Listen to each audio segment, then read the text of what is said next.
আসসালামু আলাইকুম। ভারত বাংলাদেশকে বিন্দু পরিমাণ ছাড় দিবে না। বাংলাদেশে ভারতের যে আধিপত্য বা ভারতীয় দোসরদের পতনের পর ভারতের মাথা একরকম খারাপ হয়ে গেছে। তারা এখন পাগলা কুকুরের মতো করতেছে, যখন যাকে যেভাবে খুশি সেভাবে তারা কামড় দিতেছে। এর আগে আপনারা দেখেছেন যে বিভিন্ন সময় বিভিন্নভাবে বাংলাদেশকে অস্থিতিশীল পরিবেশ সৃষ্টি করার জন্য তারা বিভিন্ন রকমের পদক্ষেপ নিয়েছিল। শেষমেশে এসে সাম্প্রদায়িক দাঙ্গা লাগানোর চেষ্টা করেছিল, সেটাও ব্যর্থ হয়। এখন তারা আপনার একেবারে রাষ্ট্রীয় দাঙ্গায় চলে গেছে। গতকালকে ভারতের আগরতলায় বাংলাদেশের সহকারী হাইকমিশন ভেঙে চুরে সেখানে তছনছ করে দিয়েছে এবং সেখানে ঢুকে বাংলাদেশের হাইকমিশনের যে বাংলাদেশের পতাকা, সেই পতাকা ছিঁড়ে তারপর সেই পতাকা পুড়িয়ে দিয়েছে এবং এর নেতৃত্ব দিয়েছে হিন্দু সংঘর্ষ সমিতি। তো একটা সমিতি বা একটা গোষ্ঠী বা নাম যদি হয় হিন্দু সংঘর্ষ সমিতি, তাহলে তাদের কাছ থেকে আসলে কি আশা করা যায়? নামই যদি হয় সংঘর্ষ সমিতি, তাহলে আপনি বুঝেন যে এরা কতটা উগ্র, কতটা অসভ্য, কতটা বেয়াদব। আসলে এরা চাইতেছে যে কোনোভাবে হোক বাংলাদেশকে অস্থিতিশীল করা, বাংলাদেশের ভিতরে একটা সাম্প্রদায়িক দাঙ্গা লাগানো, অথবা বাংলাদেশের ভিতরে বা বাইরে যে কোনোভাবে হোক এদেরকে উস্কানি দিয়ে তারপর একটা বিভিন্নভাবে তারা আসলে তাদের কার্যক্রম পরিচালনা করবে এবং যে কোনোভাবে তারা চাইবে সেই স্বৈরাচারের দোসরদেরকে ক্ষমতায় নিয়ে আসার জন্য, এবং তারা বুঝাইতে চাইবে যে স্বৈরাচার ক্ষমতায় থাকা অবস্থায় দেশ ভালো ছিল। এটাই তাদের আসলে মূল লক্ষ্য এবং উদ্দেশ্য।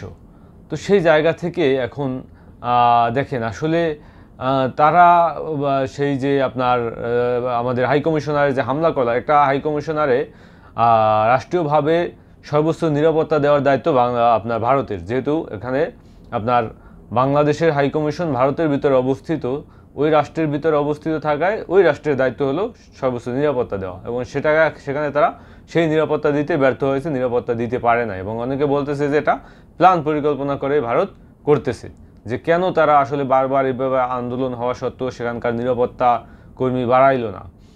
তো সেই যুক্তিতে তারা বলতেছে যে আসলেই এটা ভারত সরকারের ইন্ধনে হয়েছে এবং ভারত সরকার এটাকে সায় দিয়েছে। তো দেখেন আসলে এটা যে শুধুমাত্র মানে ভারতীয় হাইকমিশনের হামলা বিষয়টা এমন, আন্তর্জাতিক আইন অনুযায়ী এরা বাংলাদেশের ভূমিতে আঘাত করেছে, বাংলাদেশের ভূখণ্ডে আঘাত করেছে, বাংলাদেশের স্বাধীনতা সার্বভৌমে তারা আঘাত করেছে। তো এখন এই যে বাংলাদেশের স্বাধীনতা সার্বভৌমে ভারত আঘাত করলো, এর বিপরীতে বাংলাদেশের যে হিন্দু সম্প্রদায় যারা আছেন তারা কি কথা বলতে পারবেন? তারা কি এর বিপরীতে একবার মাঠে নামতে পারবেন? তারা কি এর বিপরীতে একটা বিবৃতি দিতে পারবেন? তারা তো দূরের কথা, বাংলাদেশ আওয়ামী লীগ কি পারবে? বাংলাদেশ আওয়ামী লীগও পারবে না। এত বড় একটা ঘটনা ঘটে গেল, বাংলাদেশের পতাকা ছিঁড়ে ফেলাইলো, পুড়িয়ে ফেলাইলো, সে জায়গায় যদি বাংলাদেশের আওয়ামী লীগ যদি একটা বিবৃতি দিতে না পারে, বাংলাদেশের হিন্দুরা যদি একটা বিবৃতি দিতে না পারে, তাহলে আপনার বুঝতে হবে যে আসলেই এটা উদ্দেশ্য প্রণোদিতভাবে হচ্ছে এবং এদেরকে কাজে লাগাইয়ে তারপরে এই হিন্দুদেরকে, বাংলাদেশের ভিতরে যে অবস্থিত হিন্দুদেরকে কাজে লাগিয়ে, আওয়ামী লীগকে কাজে লাগিয়ে তারা এই কাজগুলো ঘটাইতেছে। আওয়ামী লীগের অফিসিয়াল ফেসবুক পেজ থেকে আমি ঘুরে আসলাম, সেখানে কোনো একটা বিবৃতি নেই। বাংলাদেশের পতাকা পোড়ানো হয়েছে, সেটা নিয়ে অবশ্যই তো একটা রাজনৈতিক দল হিসেবে তারা বিবৃতি দিবেন। এখন পর্যন্ত তারা কোনো বিবৃতি দেননি।